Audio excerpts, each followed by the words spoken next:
Otep, cher Kamit, aujourd'hui je vais parler avec vous une fois de plus des crimes rituels.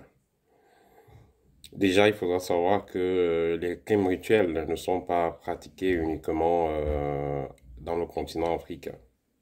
Les crimes rituels aussi sont pratiqués en Europe, en Asie, dans le continent américain.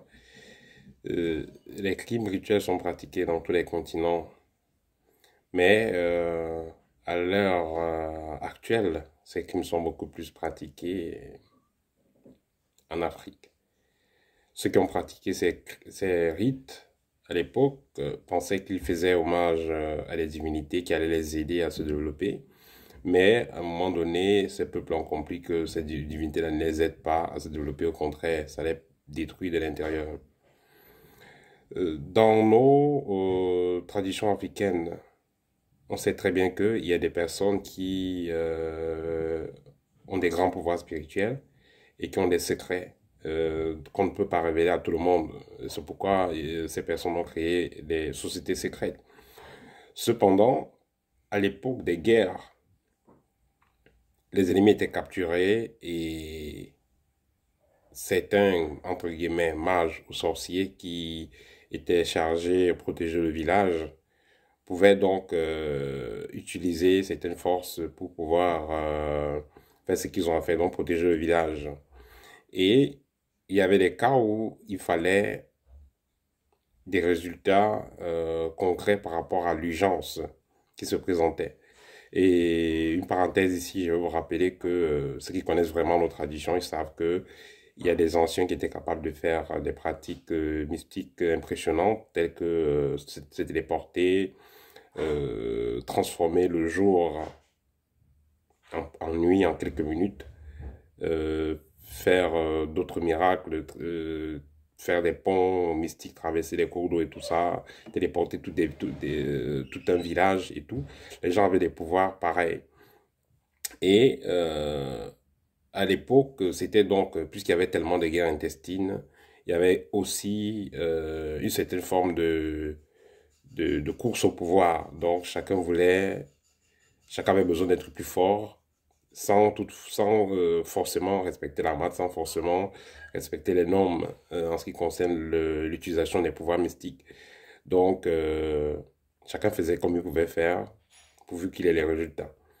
Et c'est à cette période-là que les gens ont développé des pratiques assez sombres, d'où les crimes rituels. Donc, les gens étaient capables donc de apprivoiser les esprits et faire d'eux des esclaves dans le plan mystique. Il y a des rois, comme un des rois du Cameroun, je ne veux pas prononcer son nom par respect, qui, dans son royaume, il y a des poteaux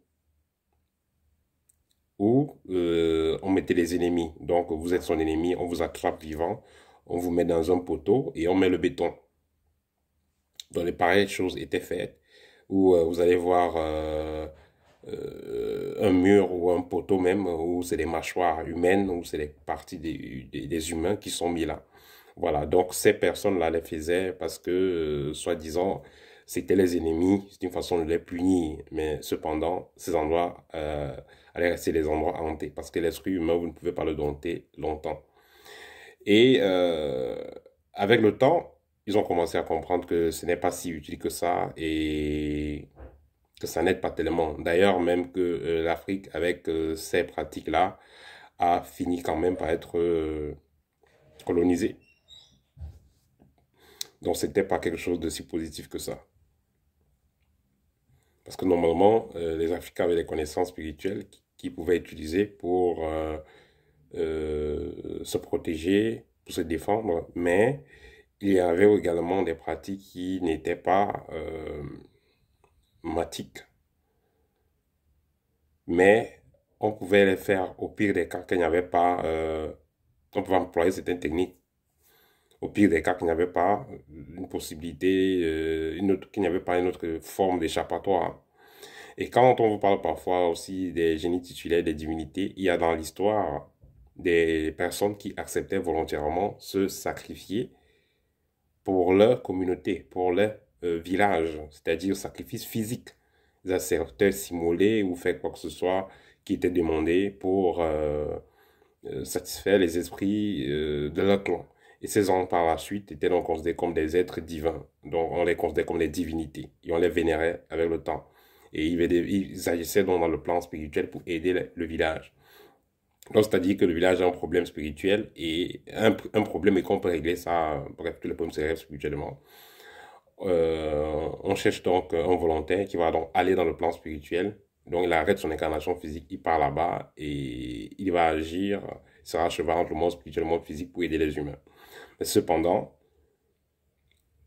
bien que cette technique était réservée à certains initiés, ils ont transmis ça à une partie de la descendance et d'autres aussi, avec les difficultés des temps actuels et les gens qui perdent la morale, qui perdent le bon sens. Ces connaissances sont retrouvées dans les mains des gens qui ne sont pas dignes euh, à les recevoir. Et c'est comme ça que les gens ont commencé à développer cela pour des intérêts personnels. Parce que je vais vous rappeler qu'à l'époque, il y avait toujours des crimes rituels, mais c'était pratiqué d'une certaine façon. Et aussi, les gens utilisaient plutôt des ennemis de guerre. Voilà, ils utilisaient les ennemis de guerre. Lorsqu'on a attrapé des bandits quelque part, on a attrapé des, des, des gens à la guerre, on utilisait le sang de ces gens-là, on utilisait ces gens-là dans le plan spirituel pour faire des esclaves. Donc, cette science a donc été transmise de génération en génération. Et aussi, il faut noter que ceux qui recevaient ces connaissances-là étaient préparés à cela et ils savaient garder le secret. Mais avec le changement des choses, ça s'est donc retrouvé dans les mains de n'importe qui. Imaginez donc quelqu'un qui n'arrive pas à avoir peut-être 500 euros en une année. On lui propose 5000 euros pour un rituel qu'il va faire en une semaine. Donc, ce qui fait que la personne allait tout simplement accepter si elle n'était pas, si elle ne respectait pas certaines valeurs, elle allait accepter et prendre cet argent et donner à la personne ce qu'elle demande. Donc, ce qui fait que les gens ont compris qu'avec ces pratiques, les résultats sont plus concrets. Parce qu'une personne va venir vous voir, elle a essayé beaucoup de techniques pour avoir ce qu'elle n'a pas eu, mais elle sait que si elle passe par votre méthode, vous qui êtes spécialiste dans euh, des crimes rituels, donc si elle passe par vous, les résultats seront plus concrets et c'est comme ça donc que ces pratiques avec le temps a repris surface et voilà, est en train de gangréner nos sociétés et surtout l'Afrique. Il y en a en Europe, mais c'est beaucoup plus masqué. Mais en Afrique,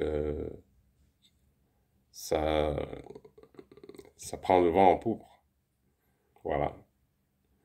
Donc, je fais ce partage avec vous pour vous faire comprendre que c'est une pratique qui est très ancienne. Il n'y a rien de nouveau sous le soleil.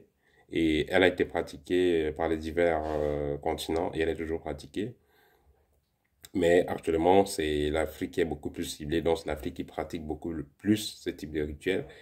Et ce que je dis finalement, c'est que ces rituels, ces king rituels ne permettent pas d'évoluer, ne permettent pas une évolution de conscience. Il y a des choses que des peuples ont eu à faire